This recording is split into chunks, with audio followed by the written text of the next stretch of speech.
Rosen and I write books. Maybe you've heard of one or two of them. One of them is called We're Going on a Bear Hunt with Wonderful Pictures by Helen Oxenbury. And another one I did is called Chocolate Cake. Maybe you've heard of that one too. Well, today is Empathy Day. What is empathy? It's a big word. Empathy means where you see things in the way that other people see things. So you might think about your mum or your dad or your teacher. How do they think of things? Your teacher standing out in front of you, looking at you.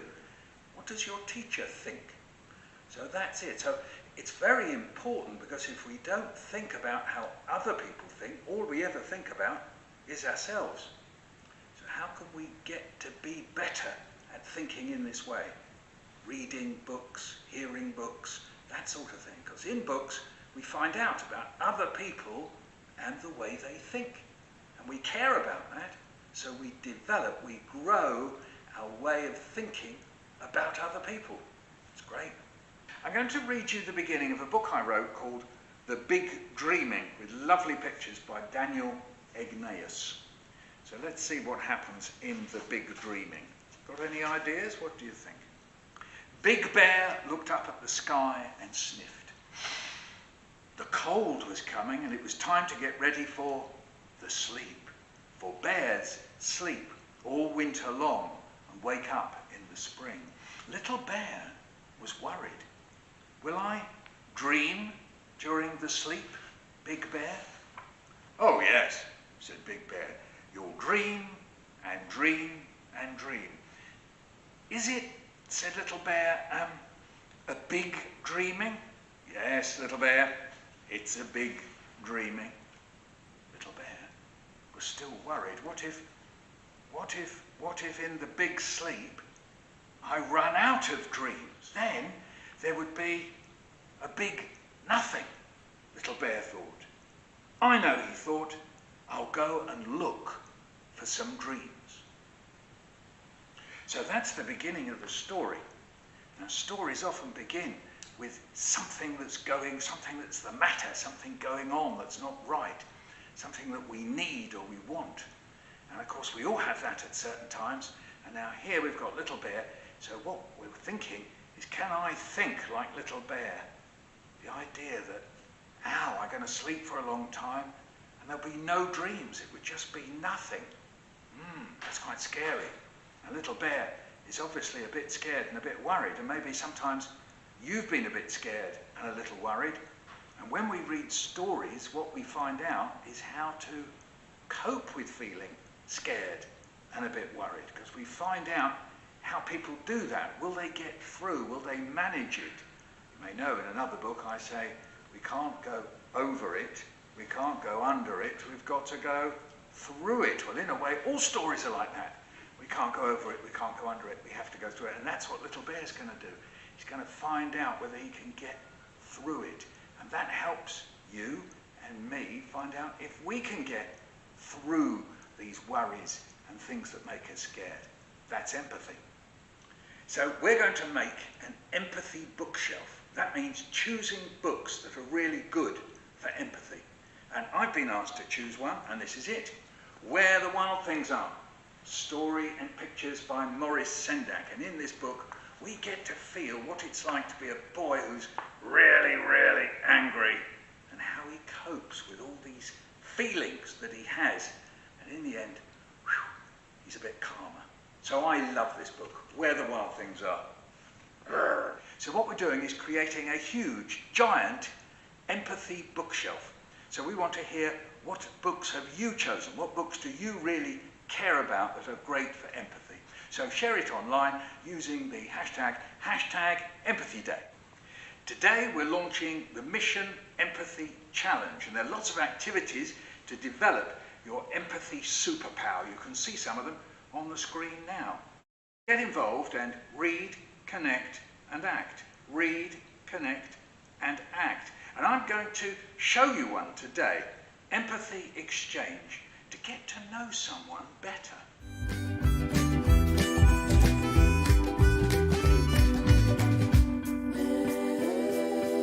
I'd like to be 3 years old and reading Squirrel Nutkin by Beatrix Potter. I want to be terrified like I was then, that the big owl is pinning down poor little squirrel Nutkin by the tail.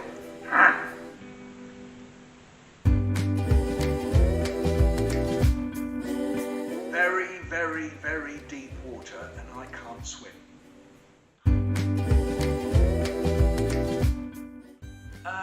You tell me some jokes, I think. Yes, I always like jokes. You'll sit there telling me jokes.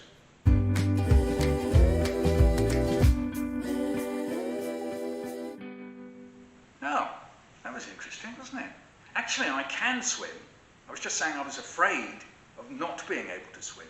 What if? That's what empathy is like. What if? So now we come to the empathy resolution, where what we do is we resolve to do something. What are we going to resolve to do? Do something that'll help other people. Something that'll make something different in their lives. Or maybe it's just one person. Can you think of anything? Something that'll make a difference in other people's lives. And that's what you're going to resolve to do. That's the empathy resolution.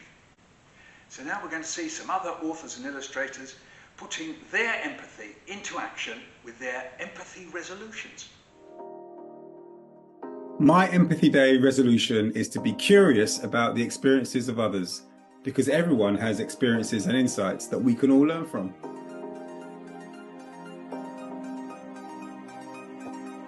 My empathy resolution is to be present with the people I'm with. Never make assumptions about others because you don't know what's happening in their life. Shall we tell everyone what our resolution for Empathy Day is this year, Cheeseburger? This is Cheeseburger, my dog, and this year for Empathy Day, we are gonna be curious. Cheeseburger loves to sit by this window every day, and so I'm gonna take a leaf out of his book and be more curious about the lives of other people and look into the windows of their lives. Being curious. Happy Empathy Day!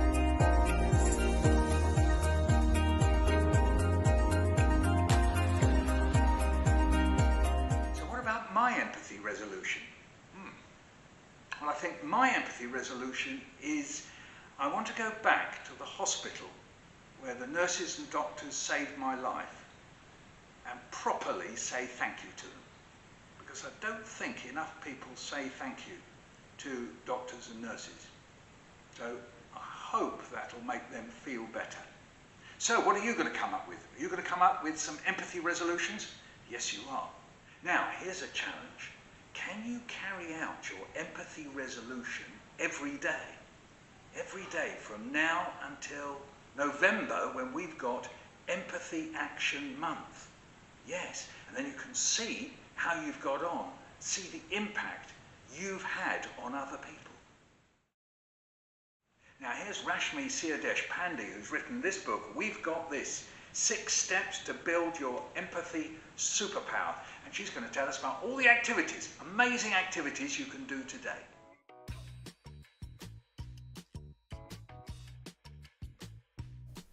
Hi, I'm Rashmi Siyadesh Pandey and I'm delighted to share the 2024 Empathy Day Live programme with you.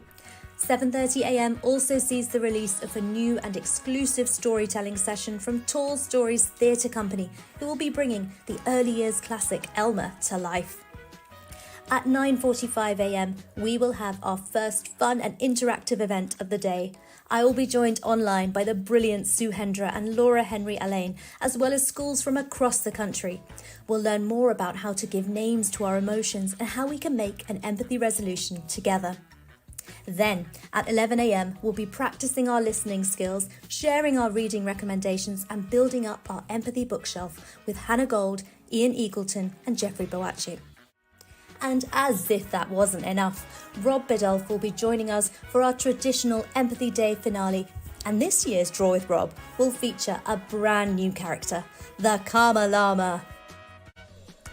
All of our events are free to join, and you can find all the information on what you'll need to do to take part on the Empathy Lab website.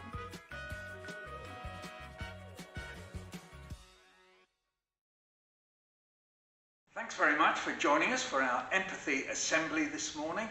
So whatever you do about empathy, remember it can be about great big stuff, making a huge change, but it can also be about very small things. Maybe it could just be about changing the way you and your brother or sister have been going on, and maybe you could just change a little thing about that by thinking about empathy. So, whatever it is, have a fantastic empathy day. Bye from me.